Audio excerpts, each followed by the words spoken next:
अपना घर हर औरत की ज़िंदगी का सबसे बड़ा ख्वाब होता है, जहाँ की हर चीज़ वो अपने मुताबिक सजा सके। कहाँ पर क्या रखना है और कहाँ पर क्या नहीं रखना, इसका फ़ैसला वो सिर्फ़ खुद कर सके और जिस घर के हर कोने से उसको सिर्फ़ हँसती और मुस्कुराती ज़िंदगी महसूस हो, जहाँ पर वो खुलकर अपनी ज़िंदगी जी सके। कुछ लड़कियों की ये दुआ बहुत जल्दी पूरी हो जाती है, लेकिन कुछ लड़कियों को बहुत सब्र करना पड़ता है। लेकिन दुआ उनकी भी ज़रूर कबूल होती है, क्योंकि अल्लाह ताला किसी की दुआ कभी रद्द नहीं करते। आज मैं अपने नए घर में अपने ससुराल वालों की दावत कर रही हूँ, जिसके लिए मैं बहुत सारी डिशेस बनाने वाली हूँ और मैं उन सब डिशेस की एक क्विक रेसिपीज़ आप लोगों के साथ शेयर करूँगी। सबसे पहले मैंने टिक्का को मसाला लगाया और उसके बाद मैंने उसमें योगर्ट डालकर उसको 4-5 घंटों के लिए फ्रीज़र में रख दिया, ताकि वो अच्छे से मैरिनेट हो जाए। ये टिक्का मैं बिरयानी बनाने में इस्तेमाल करूँगी। अब मैंने मटन का मसाला बनाने के लिए जो साबित मसाला गरम मसाला था उसको भूना और उसके बाद उसका पाउडर बना लिया। फिर मैंने प्याज को ब्राउन हो करने के लिए गरम तेल में डाला और जैसे ही वो ब्राउन हुआ तो मैंने उसको वहाँ से निकाल लिया। अब चॉपर में मैंने योगर्ट, कुछ आलमंड्स और कुछ भुना हुआ प्याज शामिल करके उसको अच्छे से ब्लेंड कर लिया और जब उसका एक स्मूथ सा बैटर बन गया तो मैं इसको मटन में डालूँगी, ताकि मटन का जायका इससे इन्हांस हो सके। गरम तेल में मैंने कुछ मटन को फ्राई किया और उसके बाद मैंने इसमें अदरक लहसुन पेस्ट डाला।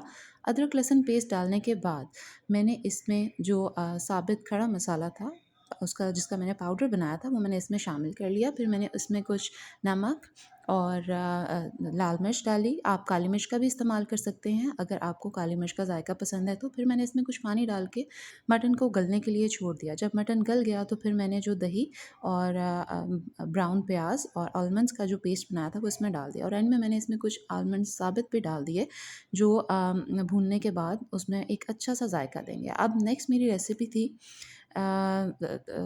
माश की दाल की, जो मैंने स्टार्ट की। और वेट, यहाँ पे एक शरारती बच्चा चेक करने आया कि मामा का काम सही जा रहा है किचन में या नहीं। इस जो अदरक लहसुन पेस्ट को ब्राउन करने के बाद मैंने इसमें टमाटो पेस्ट डाला, फिर उसमें कुछ मसाले डाले और फिर उसके बाद उसमें साबित लाल मिर्च और साबित सब्ज़ मिर्च जो है वो डाल दी और उसके बाद मैंने इसमें माश की दाल शामिल कर दी। ये मेरे हस्बैंड की फ़ेवरेट रेसिपी है, जो वो बहुत शौक़ से खाते हैं और ये ख़ास तौर पर उनकी फ़रमाइश आई थी कि उनके घर वालों की दावत में मैं ये डिश लाज़मी शामिल करूँ। फिर मैंने इसमें कुछ पानी डाला और उसके बाद उसको दम पर रख दिया, ताकि ये अच्छे से मसाले में शामिल हो जाए। और अब मैंने इसमें लेमन जूस डाला और इसको कोरिएंडर से और जिंजर से इसको गार्निश कर दिया। यहाँ पे मेरी माश की दाल रेडी हो चुकी थी। तो अब मैं आपको दिखा रही हूँ कि मैंने शामी कबाब और काफ्ता कबाब जो है वो एक दिन पहले ही बना के रख दिए थे, क्योंकि मुझे पता था कि आज इतना टाइम नहीं मिलना कि मैं इतना सारा काम कर सकूँ।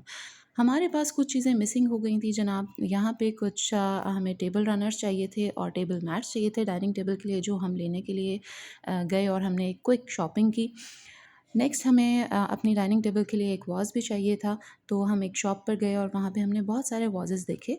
तो हमें काफ़ी सारे वाज़ेस पसंद आए, जिसमें से हमने एक जो है वो फाइनली सेलेक्ट कर लिया और हम उसको परचेज़ करने के लिए जा रहे थे कि मेरी नज़र एक प्यारी सी चेयर पर पड़ी, जो मुझे बच्चों के रूम के लिए बहुत अच्छी लगी। लेकिन मैं बच्चों के रूम की शॉपिंग ऑलरेडी कर चुकी हूँ, तो मुझे उसकी ज़रूरत नहीं थी। बहरहाल ये प्लांटर छोटा सा बहुत प्यारा मिल गया था हमें, जो हम डाइनिंग टेबल पर रखने वाले हैं। तो ये डाइनिंग टेबल को फाइनली मेरे हस्बैंड जो है वो एक फ़ाइनल लुक दे रहे हैं और चेक कर रहे हैं कि सब कुछ कैसा लग रहा है। तो यहाँ पर सब कुछ माशाल्लाह बिल्कुल परफ़ेक्ट लग रहा है। मेरी हेल्पर जो हैं वो यहाँ पे बैंगन को भून के उसका छिलका उतार रही हैं और यहाँ पे उन्होंने बैंगन का रायता बनाया है, जो कि माश की दाल के साथ मेरे हस्बैंड को बहुत ज़्यादा पसंद है। हाउस हेल्प अल्लाह ताला की बहुत बड़ी नेमत है और इनके बग़ैर हमारी ज़िंदगी बिल्कुल अधूरी है। तो अल्लाह ताला इन सब के नसीब भी बहुत अच्छे करे। अब मैं बनाने लगी हूँ जी बनाना ब्रेड, जो कि मैं चाय के साथ खाने के बाद सर्व करूँगी। इसमें मैंने सबसे पहले जो है वो बनानास डाले, फिर उसके बाद मैंने इसमें ब्राउन शुगर और वाइट शुगर और इसमें brown sugar, white sugar, bananas, eggs और वनीला एसेंस ये डाला मैंने इसमें। अब मैंने इसमें फ्लोर ऐड कर लिया जिसको मैं अच्छे से मिक्स करने लगी हूँ और एंड में मैं इसमें डाल रही हूँ जी बेकिंग पाउडर। इसके बाद मैंने इसको स्पैचुला की मदद से अच्छे से मिक्स किया, लेकिन इसको आपने इतना अच्छा मिक्स करना है कि इसमें बिल्कुल भी कोई लम्प्स नहीं रहने चाहिए, वरना आपकी बनाना ब्रेड ख़राब भी हो सकती है।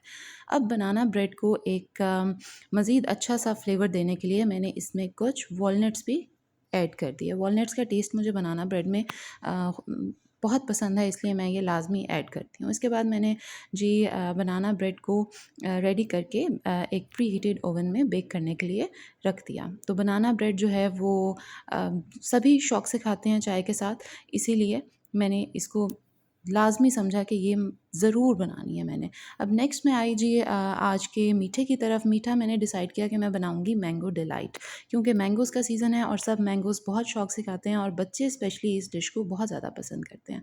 तो सबसे पहले मैंने कुछ मैंगोज़ के अंदर जो है वो क्रीम ऐड की, फिर उसमें मैंने वाइट शुगर ऐड की और इसको भी मैंने ब्लेंड करके एक अच्छा सा बैटर बना लिया। और ये भी जो है वो बहुत मज़े का टेस्ट देता है। इसमें मैं अब जो है वो कुछ और चीज़ें भी ऐड करूँगी जिससे इसका टेस्ट मज़ीद इन्हांस हो जाएगा। यहाँ पर मेरी बनाना ब्रेड चूँकि रेडी हो चुकी थी, सो मुझे इसकी तरफ आना पड़ा और मैंने बनाना ब्रेड जो है वो ओवन से निकाली और मैं चेक कर रही थी कि बनाना ब्रेड अंदर से कहीं लिक्विड तो नहीं रहेगी, लेकिन नहीं, ये बिल्कुल परफेक्टली रेडी हुई हुई थी और मैंने इसका एक स्लाइस कट करके देखा तो ये बहुत ही डिलीशियस और यम्मी लग रहा था। अब यहाँ पर एक डिश में मैंने फ्रूट केक को जो है वो स्प्रेड कर दिया और इसके बाद मैंने इस पे मिल्क थोड़ा-थोड़ा ऐड किया। मिल्क में मैंने शुगर भी ऐड की हुई थी। ये मिल्क मैं इसलिए ऐड कर रही हूँ ताकि ये जो हमारे पास फ्रूट केक है ये अच्छे से सोक हो जाए मिल्क के अंदर और नरम सा हो जाए। और इसके बाद जो बैटर मैंने तैयार किया था मैंगोज़ का और क्रीम का और शुगर का, वो मैंने फाइनली इसके ऊपर इवनली स्प्रेड कर दिया और इसके बाद मैं इस पर स्प्रेड करूँगी मैंगो चंक्स जो कि मैंने साइड पर कट करके रखे हुए हैं और उससे वो एक बड़ी ही खूबसूरत सी लुक हमारे डेज़र्ट की बन जाएगी। तो अब मैं जी वो ऐड करूँगी इसमें और इस खूबसूरती की वजह से सब की कोशिश होगी कि वो ये मैंगो डिलाइट ज़रूर टेस्ट करें क्योंकि जो चीज़ जितनी अच्छी लगती है देखने में उसको खाने का इतना ही दिल करता है। अब नेक्स्ट मैं अपनी रेसिपी की तरफ आई जो कि थी जी कबाब मसाला। और कबाब मसाला बनाने के लिए मैंने काफ्ता कबाब एक दिन पहले से बनाकर फ्रीज़ कर लिए हुए थे और उनको मैंने फ्राई करके साइड पर रख दिया। यहाँ पे मैं उसका मसाला बना रही हूँ। तो मैंने ऑयल में जो है वो थोड़ा सा अदरक लहसुन पेस्ट को ब्राउन किया। जब वो ब्राउन हो गया तो फिर मैंने उसमें टोमेटो पेस्ट डाल दिया। टोमेटो पेस्ट डालने के बाद मैंने उसमें कुछ मसाले डाले, नमक, काली मिर्च और लाल मिर्च और इसके बाद मैंने इसमें जो है वो हरी मिर्च भी शामिल की और उसके बाद मैंने इसको थोड़ा-सा ढक के रख दिया ताकि टमाटो जो है वो तेल जो है वो छोड़ दे और उसके बाद मैं उसमें कबाब ऐड करूँ। तो इसको मैंने रख के थोड़ी देर के लिए छोड़ दिया और अब मैं इसके बाद इसमें ऐड करने वाली हूँ जी काफ़्ता कबाब जो कि मैंने एक दिन पहले से बना के फ्रीज़ कर लिए हुए थे। यहाँ पर इसको भी मैं अच्छे से मिक्स करूँगी और इसको दोबारा से थोड़ी देर के लिए दम दूँगी और इसके बाद मैंने इसको गार्निश करना है जी कोरिएंडर से और थोड़ी-सी जिंजर से। अब मैं इस कबाब मसाले को थोड़े से जो है वो कोयले का स्मोक दूँगी ताकि कोयले की एक अच्छी सी स्मेल जो है वो इसमें शामिल हो जाए। तो जी ये है ड्रेस जो आज शाम को मैं पहनने वाली हूँ और ये बड़ा ही खूबसूरत सा ड्रेस है जो कि मैंने ज़ेब से ऑर्डर किया था। और ना सिर्फ ये देखने में खूबसूरत है बल्कि इतनी शदीद गर्मी में ये पहनने में भी बड़ा कंफर्टेबल है। और ये हैं जी मेरे क्यूट क्यूट से बच्चों के क्यूट क्यूट से ड्रेसेस जो कि वो शाम में इंशाल्लाह वेयर करेंगे। तो अब मैं आ जाती हूँ जी अपनी बिरयानी की तरफ। यहाँ पे मैंने जो मैरिनेट किया हुआ टिक्का था उसको निकाला और उसमें उसको मैंने जो है वो एयर फ्रायर में स्प्रेड कर दिया और ताकि उसका जो टिक्का है वो अच्छे से रेडी हो सके और फिर मैं उसका बिरयानी का मसाला बना के उसको टिक्का को उसमें शामिल कर लूँ। तो ये जी जो टिक्का बोटी थी ये मुझे बनाने में काफ़ी टाइम लगा एयर फ्रायर में क्योंकि चिकन की क्वांटिटी ऑब्वियसली ज़्यादा थी तो मुझे इससे 2 से 3 दफ़ा में इसको एयर फ्रायर में बनाना पड़ा। साइड पे मैंने एक जो है वो बर्तन में ऑयल गरम करके उसमें प्याज डाले। प्याज ब्राउन हो गए तो उसमें अदरक लहसुन पेस्ट डाला और फिर उसमें दही और टमाटर का पेस्ट डाल के उसको अच्छे से भून लिया। फिर उसमें मैंने बिरयानी मसाला डाला और फाइनली मैंने उसमें टिक्का बोटी ऐड कर दी। और फिर मैंने उसको अच्छे से मिक्स किया और उसको थोड़ी देर पकाने के बाद जब वो रेडी हो गया तो फिर मैंने बॉइल्ड राइस के ऊपर उसको स्प्रेड कर दिया।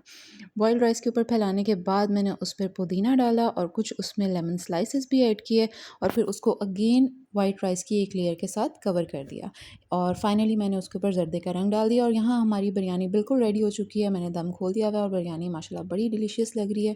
जी, तो मैंने सब कुछ फाइनली डिश आउट कर दिया हुआ है डाइनिंग टेबल पर और सब माशाल्लाह बहुत खुश लग रहे हैं। और यहाँ मेरा फर्स्ट व्लॉग होता है एंड अपना बहुत सारा ख्याल रखिएगा।